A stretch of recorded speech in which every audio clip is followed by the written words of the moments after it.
Now, new data out this morning from the Office for National Statistics has revealed how the cost of living crisis is impacting businesses. It shows the number of company insolvencies has reached its highest level since the aftermath of the financial crash in 2009. Well, I'm joined now by the business expert, Gemma Godfrey, to break it all down for us. Hello again to you, Gemma. Now, it's not sounding great already for so many businesses. Insolvencies, liquidations, what are we talking about here and just how significant is it? Well, the breaking news was talking about insolvent companies, which are companies that can't afford to pay back the money they owe. But we also have companies that are liquidating, which are already selling off their assets to be able to pay back these debts that they owe.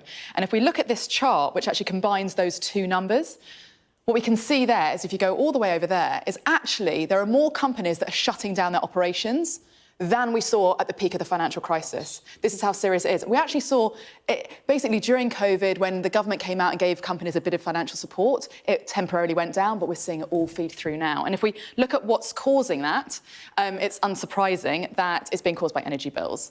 So what this shows is that businesses that are still operating are expecting that when they go to fix their energy costs again, they're going to be seeing an increase in their electricity bills by either 2 times, 4 times, and this is 50% of companies, and another quarter of companies think they're going to see a 4-fold increase in their energy costs, which means that there's likely to be more companies going insolvent and bankrupt, which means that we could potentially see job losses. And in how it's going to impact us immediately, if we look at the red areas here, is that this shows us that over half of the companies actually haven't yet passed on the cost to consumers. And in particular, where we're going to feel this is in arts and entertainment. So things like cinema tickets will be going up in price, or theatre tickets as well. And that leads me on to my next question, which is, how is this going to impact consumers? Prices have increased already. And is this going to get a whole lot worse? Absolutely. And the challenge is that we've seen certain price increases for consumers, but a lot of businesses haven't wanted to pass on prices. Because if we look at the next chart, what this shows us is the difference between the money we're spending and the value we're getting. So the red line shows us the money we're spending. The blue line shows the amount that we're buying for that amount that we're spending.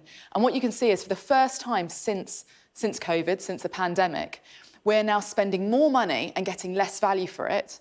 And what's most concerned, if you look at the blue line, is it's starting to dip down into negative territory below the 100 line, which means that we're actually starting to buy less.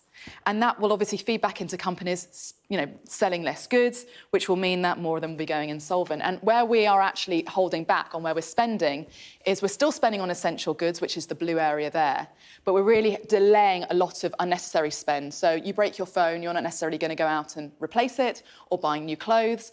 But the concern is once you've delayed as much as you can, people might fall into debt in order to pay for their essential goods. And we're already hearing about that, Gemma. For now, thank you.